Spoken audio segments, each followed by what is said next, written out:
तो मेरे प्यारे बच्चों, हम रेशनल एक्सप्रेशन की बात कर रहे हैं। रेशनल एक्सप्रेशन जो P बाई Q के फॉर्म में होता है। लास्ट वीडियो में हमने देखा कि अगर कोई रेशनल एक्सप्रेशन है Rx, तो वहां एक न्यूमरेटर में एक्सप्रेशन होगा Px और डिनोमिनेटर में एक्सप्रेशन होगा Qx। ओके, और यहाँ पर ये Qx में x का कोई भी ऐसा वैल्यू हमें पुट नहीं करना है जिससे इस Qx का वैल्यू 0 हो जाए। ठीक है, तो यहाँ पर हम रेशनल फंक्शन की बात कर रहे हैं और इसे सिंप्लीफाई हम कर सकते हैं फैक्टराइजेशन मेथड की हेल्प से। और उसी से रिलेटेड हमारी एक्सरसाइज सेट 4.5 हमारी स्क्रीन पर है। क्वेश्चन फर्स्ट हम देख रहे हैं कि एक ही क्वेश्चन है इसमें। ठीक है, और इस क्वेश्चन में हमारे पास 1 2 3 4 5 6 पार्ट है।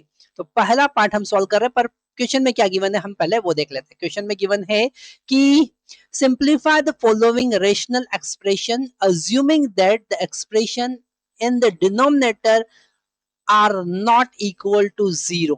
ठीक है, वो हम जो डिस्कस कर चुके हैं।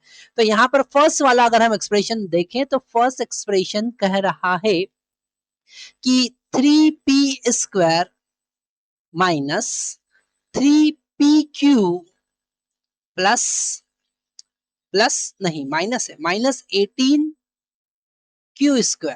ओके, डिवाइडेड बाय आगे क्या है p³ plus 3pq। Okay, minus 10q²। Okay, इसे हम सॉल्व करेंगे।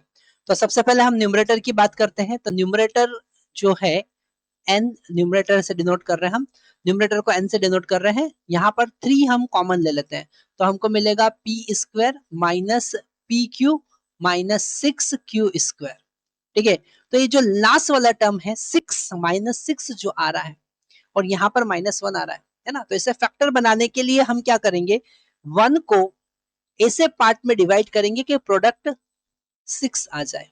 तो 3 और 2 ऐसा कुछ हो सकता है ना। 3 और 2 तो हमको मिलेगा 3p² माइनस 3pq।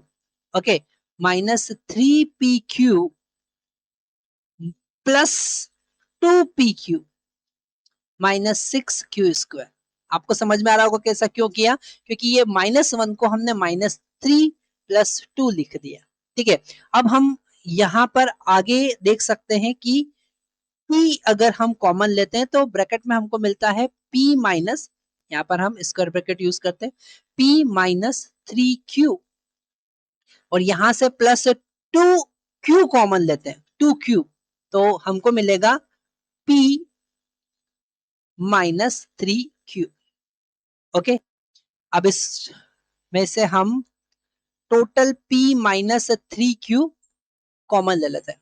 ठीक है, तो हमको मिलेगा p प्लस 2q। तो ये इसका फैक्टर हुआ। ठीक है, ये न्यूमरेटर को हमने सॉल्व किया। अब डिनोमिनेटर की हम बात करते हैं।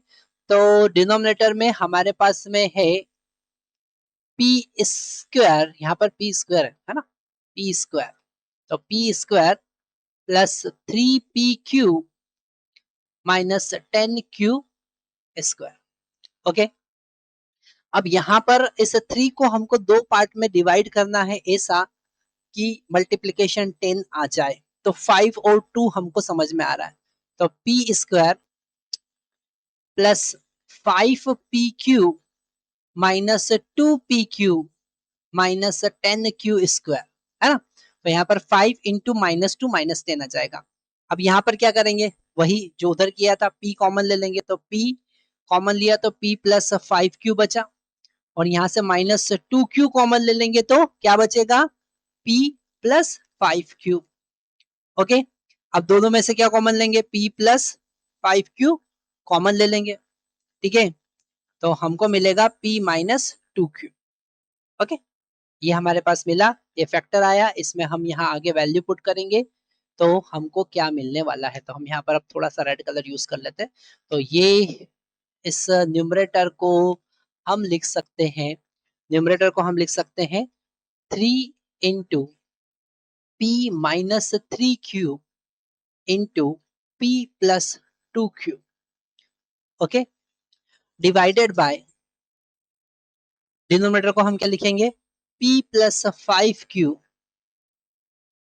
ओके, p माइनस 2q, है ना, 2q था ना ये लिख दिया यहाँ पर। अब क्या चीजें कैंसिल हो रही, कॉमन फैक्टर जो है वो कैंसिल हो जाएंगे, तो ये दो फैक्टर कैंसिल हो जाएंगे और हमारे पास सिंप्लीफाइड जो एक्सप्रेशन मिलेगा वो मिलेगा p minus 3q divided by p plus 5q। Okay, so that is our answer, that is our answer. Okay, तो यहाँ पर हमने सीखा कि रेशनल एक्सप्रेशन को हम कैसे सिंप्लीफाई करेंगे। इसके बाद हम नेक्स्ट वीडियो में लेकर आ रहे हैं सेकंड वाला प्रॉब्लम। ठीक है, थैंक यू।